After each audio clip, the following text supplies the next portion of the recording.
خدا کے زندہ اور پاک کلام میں سے زبور کی کتاب اس کا 78واں باب۔ اے میرے لوگو، میری شریعت کو سنو، میرے منہ کی باتوں پر کان لگاؤ۔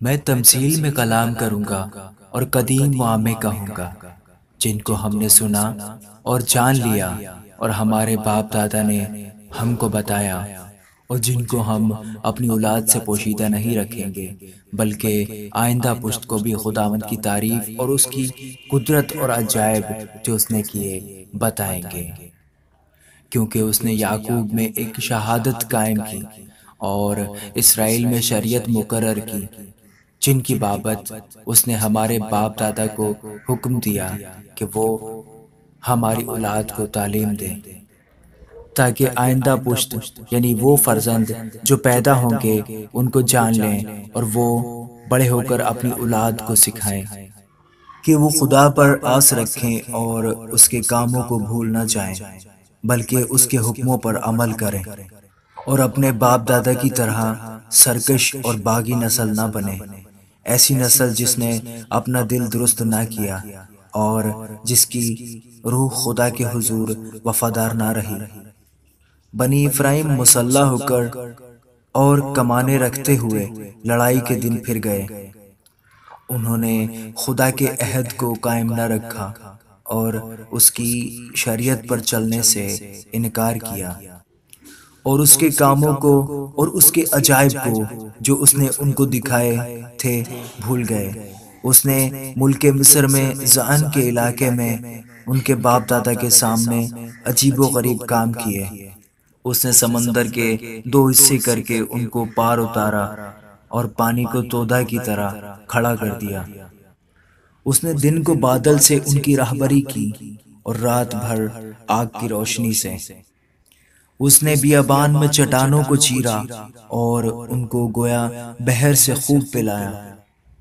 اس نے چٹانوں میں سے ندیاں جاری کی اور دریاؤں کی طرح پانی بہایا، تو بھی وہ اس کے خلاف گناہ کرتے ہی گئے اور بیابان میں حق تعالیٰ سے سرکشی کرتے رہے، اور انہوں نے اپنی خواہش کے مطابق کھانا مانگ کر اپنے دل میں خدا کو آزمایا، بلکہ وہ خدا کے خلاف بکنے لگے اور کہا، کیا خدا بیابان میں دسترخوان بچھا سکتا ہے؟ دیکھو، اس نے چٹان کو مارا تو پانی پھوٹ نکلا اور ندیاں بہنے لگی۔ کیا وہ روٹی بھی دے سکتا ہے؟ کیا وہ اپنے لوگوں کے لیے گوشت مہیا کر دے گا؟ بس خداوند سن کر غضبناک ہوا اور یعقوب کے خلاف آگ بھڑک اٹھی اور اسرائیل پر قہر ٹوٹ پڑا، اس لیے کہ وہ خدا پر ایمان نہ لائے اور اس کی نجات پر بھروسہ نہ کیا۔ تو بھی اس نے افلاک کو حکم دیا اور آسمان کے دروازے کھولے اور کھانے کے لیے ان پر من برسایا اور ان کو آسمانی خوراک بخشی۔ انسان نے فرشتوں کی غذا کھائی، اس نے کھانا بیچ کر ان کو آسودہ کیا۔ اس نے آسمان میں پروا چلائی اور اپنی قدرت سے دکھنا بہائی۔ اس نے ان پر گوشت کو خاک کی مانند برسایا اور پرندوں کو سمندر کی ریت کی مانند، جن کو اس نے ان کی خیمہ گاہ میں ان کے مسکنوں کے آس پاس گرایا۔ بس وہ کھا کر خوب سیر ہوئے اور اس نے ان کی خواہش پوری کی۔ وہ اپنی خواہش سے باز نہ آئے اور ان کا کھانا ان کے منہ ہی میں تھا کہ خدا کا غضب ان پر ٹوٹ پڑا اور ان کے سب سے موٹے تازے آدمی قتل کیے اور اسرائیلی جوانوں کو مار گرایا۔ باوجود ان سب باتوں کے وہ گناہ کرتے ہی رہے اور اس کے عجیب و غریب کاموں پر ایمان نہ لائے۔ اس لیے اس نے ان کے دلوں کو بطالت سے اور ان کے برسوں کو دہشت سے تمام کر دیا۔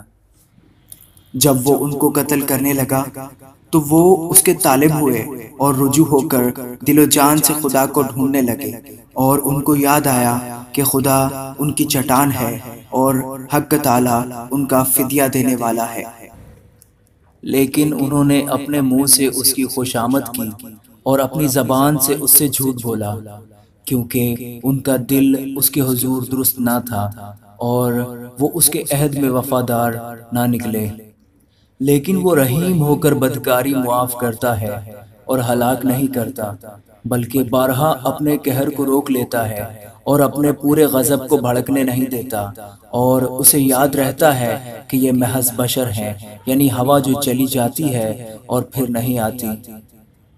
کتنی بار انہوں نے بیابان میں اس سے سرکشی کی اور صحرا میں اسے آزردہ کیا، اور وہ پھر خدا کو آزمانے لگے اور انہوں نے اسرائیل کے قدوس کو ناراض کیا۔ انہوں نے اس کے ہاتھ کو یاد نہ رکھا، نہ اس دن کو جب اس نے فدیہ دے کر ان کو مخالف سے رہائی بخشی۔ اس نے مصر میں اپنے نشان دکھائے اور زان کے علاقہ میں اپنے عجائب، اور ان کے دریاؤں کو خون بنا دیا اور وہ اپنی ندی سے پی نہ سکے۔ اس نے ان پر مچھروں کے غول بھیجے جو ان کو کھا گئے، اور مینڈک جنہوں نے ان کو تباہ کر دیا۔ اس نے ان کی پیداوار کیڑوں کو اور ان کی محنت کا پھل ٹڈیوں کو دے دیا۔ اس نے ان کی طاقوں کو اولوں سے اور ان کے گولر کے درختوں کو پالے سے مارا۔ اس نے ان کے چپایوں کو اولوں کے حوالے کیا اور ان کی بھیڑ بکریوں کو بجلی کے۔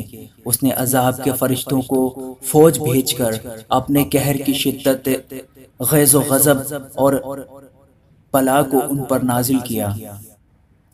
اس نے اپنے قہر کے لیے راستہ بنایا اور ان کی جان موت سے نہ بچائی، بلکہ ان کی زندگی وبا کے حوالہ کی۔ اس نے مصر کے سب پہلوٹوں کو، یعنی حام کے مسکنوں میں ان کی قوت کے پہلے پھل کو مارا۔ لیکن وہ اپنے لوگوں کو بھیڑوں کی مانند لے چلا اور بیاباں میں گلہ کی مانند ان کی رہنمائی کی، اور وہ ان کو سلامت لے گیا، اور وہ نہ ڈرے۔ لیکن ان کے دشمنوں کو سمندر نے چھپا لیا، اور وہ ان کو اپنے مقدس کی حد تک لایا، یعنی اس پہاڑ تک جسے اس کے دہنے ہاتھ نے حاصل کیا تھا۔ اس نے قوموں کو ان کے سامنے سے نکال دیا جن کی میراث جریب ڈال کر ان کو بانٹ دی، اور جن کے خیموں میں اسرائیل کے قبیلوں کو بسایا۔ تو بھی انہوں نے خدا تعالیٰ کو آزمایا اور اسی سے سرکشی کی اور اس کی شہادتوں کو نہ مانا، بلکہ برگشتہ ہو کر اپنے باپ دادا کی طرح بے وفائی کی اور دھوکہ دینے والی کمان کی طرح ایک طرف کو جھک گئے، کیونکہ انہوں نے اپنے اونچے مقاموں کے باعث اس کا قہر بھڑکایا اور اپنی کھودی ہوئی مورتوں سے اسے غیرت دلائی۔ خدا یہ سن کر غضبناک ہوا اور اسرائیل سے سخت نفرت کی۔ سو اس نے سیلا کے مسکن کو ترک کر دیا، یعنی اس خیمہ کو جو بنی آدم کے درمیان کھڑا کیا تھا، اور اس نے اپنی قوت کو اسیری میں اور اپنی حشمت کو مخالف کے ہاتھ میں دے دیا۔ اس نے اپنے لوگوں کو تلوار کے حوالے کر دیا اور اپنی میراث سے غضبناک ہو گیا۔ آگ ان کے جوانوں کو کھا گئی اور ان کی کنواریوں کے سہاگ نہ گائے گئے۔ ان کے کاہن تلوار سے مارے گئے اور ان کی بیواؤں نے نوحہ کیا۔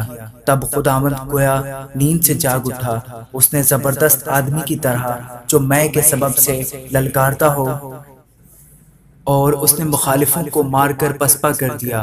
اس نے ان کو ہمیشہ کے لیے رسوا کیا، اور اس نے یوسف کے خیموں کو چھوڑ دیا اور افرائیم کے قبیلے کو نہ چنا، بلکہ یہودا کے قبیلہ کو چنا، اسی کوہ سیون سے جس سے اس کو محبت تھی، اور اپنے مقدس کو پہاڑوں کی مانند تعمیر کیا اور زمین کی مانند جسے اس نے ہمیشہ کے لیے قائم کیا ہے۔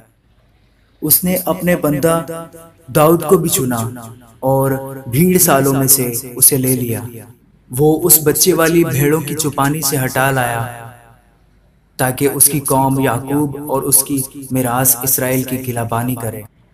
سو اس نے خلوص دل سے ان کی پاسبانی کی اور اپنے ماہر ہاتھوں سے ان کی رہنمائی کرتا رہا۔ آمین۔